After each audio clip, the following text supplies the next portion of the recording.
the biggest entrepreneur platform on the planet. This is Business Rockstars.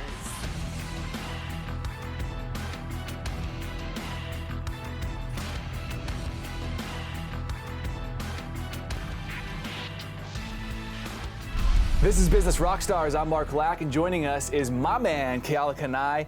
He is the CEO and co-founder of AWOL. Pleasure to have you on the show, brother. Thanks for having me, man. So your business is in the online marketing space, but tell us more. What do you guys do? So, I mean, that's kind of a loaded question. So, we're at this You point do a lot. Yeah, we do a lot, right? I mean, entrepreneurs, I think, always have a tough time answering the question, what do you do? Right. However, at this point, AWOL has become sort of a family of companies, really. So our primary company that most people know us for is the Academy, wherein we teach people the kind of art and science of online marketing. So whether you're a startup business owner and just starting out from scratch, how do you build a sales funnel, build an audience, generate leads, convert those leads into customers, keep those customers coming back for more, and even if you're an established business owner, right? How are you leveraging the internet to grow your brand, your audience, your following, capture more leads, convert more leads to customers? As part of that, we also believe that success is the marriage of both skill set and mindset. So all the skills in the world, without the proper mindset and belief that you can actually go out and do something with that, definitely isn't going to get you where you want to go necessarily. I mean, there's some really, really smart, talented people that aren't achieving the highest of their human potential, right?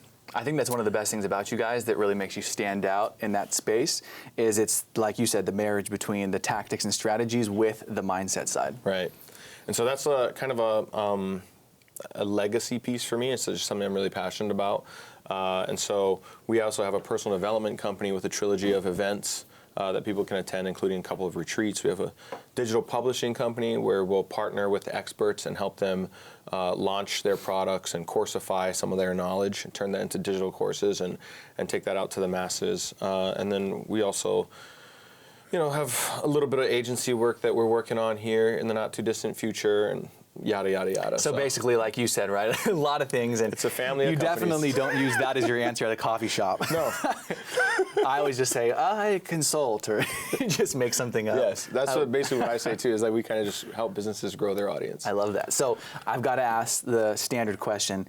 Did you always want to be an entrepreneur or know that that was the path for you, or was it something that you kind of stumbled into?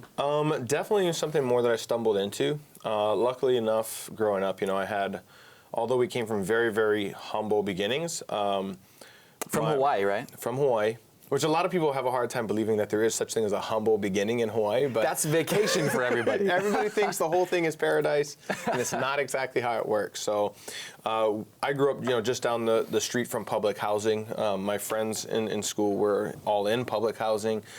We qualified for it, and my mom was just a little bit too prideful to, submit.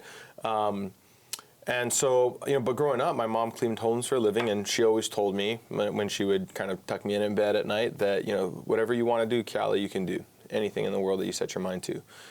Nobody ever spoke to me about being an entrepreneur. That wasn't a topic of conversation. Or making millions of dollars. No.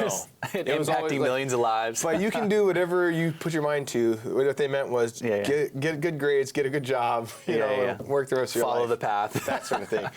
And then luckily enough, in just my first year in college, my friends and I, we were throwing these hotel parties, and people would come and they'd pay money to come to our parties, and that eventually turned into a conversation around nightclub promotions. That was my entrance into the world of entrepreneurship. It failed miserably. And it failed miserably for years and years. But it was fun. I lost all of my money doing it.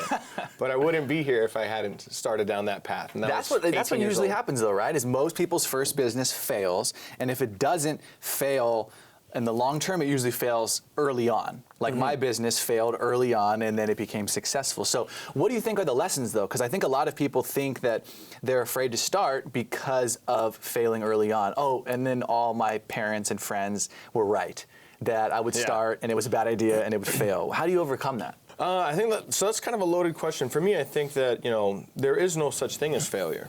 It's part of my philosophy. Back to your mindset part of the thing, right? It's just feedback. right? So we're getting feedback about what doesn't work and what works and what doesn't work.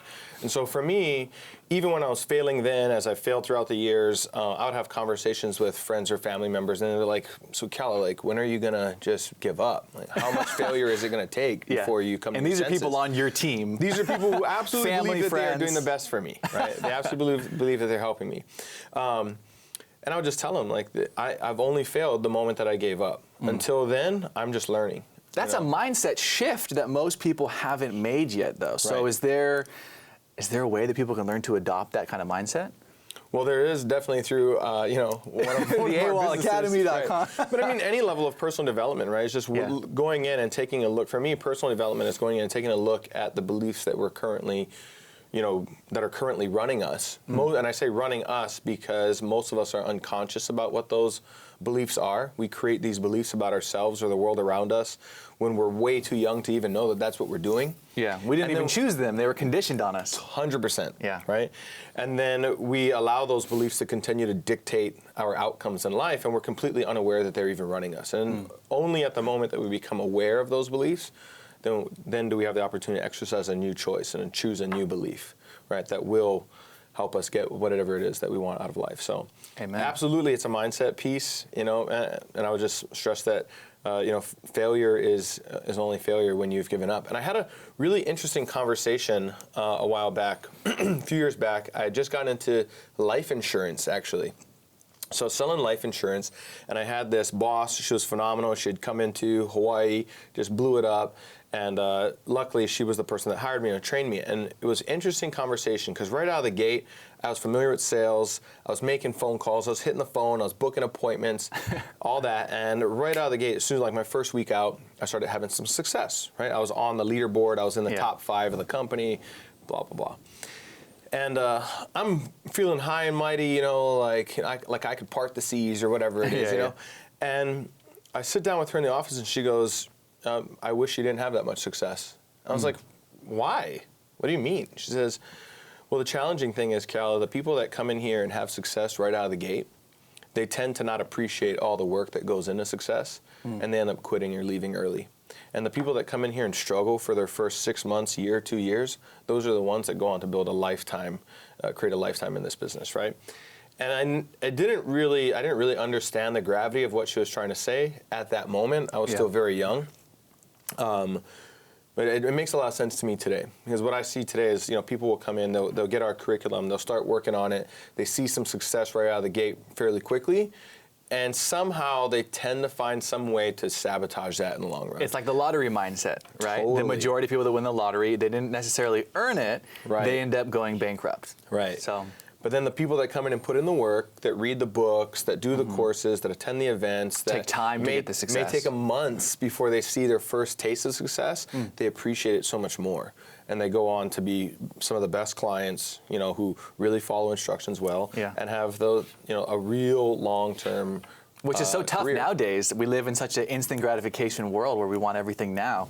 So Right. let's get back on. So you went from the nightclub business, then you shifted over to insurance. How did you stumble into what I think, by the way, is one of the most trending, lucrative spaces to be in, online marketing, both for the consumer and the business? How did you end up transitioning into that space? Man, that's a good question. So, back in 2010, I had a kind of like one of my first mentors, very successful. He was selling a real estate education, in real estate investment, and so he was kind of grooming me to help sell that education as well and earn commissions. And I started working with him, very successful, and yet one of the things that he would tell me to do is, make a list of friends and family members, get them, call them up, see if they're interested, get them on the phone with me. Get the low-hanging fruit. The low-hanging fruit, right? Like, let's define this low-hanging fruit. Typically, they're the people that have seen me fail for a long time and no longer believe anything that I have to say, right? And I'm coming again for And a I should handout. call them first.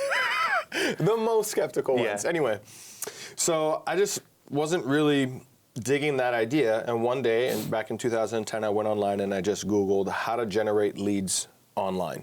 That aren't family. And it was something along those lines, and that just took me down the rabbit hole of starting to learn about this whole online marketing thing and what that meant, and traffic and lead capture and all these things. And then fast forward from there, 2012, I find myself rock bottom. I had been trying to make this online thing work for a couple of years, but really I wasn't committed to it. I mean, you can hear it in my language, right? I was trying to succeed at that. But 2012, I find myself, I'm working for minimum wage in a coffee shop. August 13th of 2012, I walked into my mom's bedroom. She was folding some laundry, and I asked her, Mom, can I, do you still have that cardboard box full of old purses that you were going to take down to Goodwill for that friend of yours? And she's like, well, I do. It's in the closet, but why do you need it? Because I saw a drop shipping course. I wish I was that smart back then. I told her, I went on to tell her, I said, tomorrow is my girlfriend's birthday, and we've been together for 7 years or so at the time. Tomorrow's my girlfriend's birthday, and I don't have any money to get her anything. So I was hoping that I could give her one of those used purses as her birthday gift. And so August 14th of 2012, I gave my girlfriend somebody else's trash for her birthday, right? And like that's kind of the moment. I think a lot of people experience this, especially ones that go on to do things in life. Is just, we have this moment where we just draw that line in the sand, like where I'm just no longer going to accept this. And it was one thing for me to accept my own failures or shortcomings, but it was another thing to see how other people around me were paying the prices.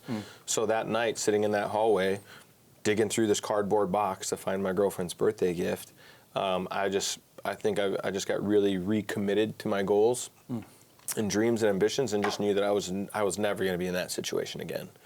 And 8 months-ish later, I had quit my job and I had my first 5-figure month online as an affiliate marketer. There it is. The rest is kind of history from there, That's crazy how consistent. We have such incredible people who come on here with a story where there's always that line in the sand moment where it was like, that was the moment that everyone like has, where they're like, and everything changed. And it's usually within 12 months after that the success starts to come and you never look back. So that's the moment that changed everything. Now I want to kind of shift gears and talk about, for the people that are listening that want to start a business or maybe have a business, what is some advice? Let's first start with the person who wants to start a business but hasn't gone in yet. Maybe they haven't had the line in the sand moment, and they have a 9-to-5 that pays the bills, but they know there's more out there for them and they want to go all in on their dreams. What's your advice for that person who's afraid to get started? One of the most popular pieces of advice that I give to newbies, I think, is just to remember to work on yourself as much or more than you're working on your business. So if you have a goal, dream, ambition, or a business that you want to start and you haven't quite gone out and done it, there's something in there that's holding you back, typically, right? Some sort of a belief, either about myself or the world around me. Some inner conflict. Some sort of something, right? Or else you'd be acting on it, right? I mean, like the truth is always,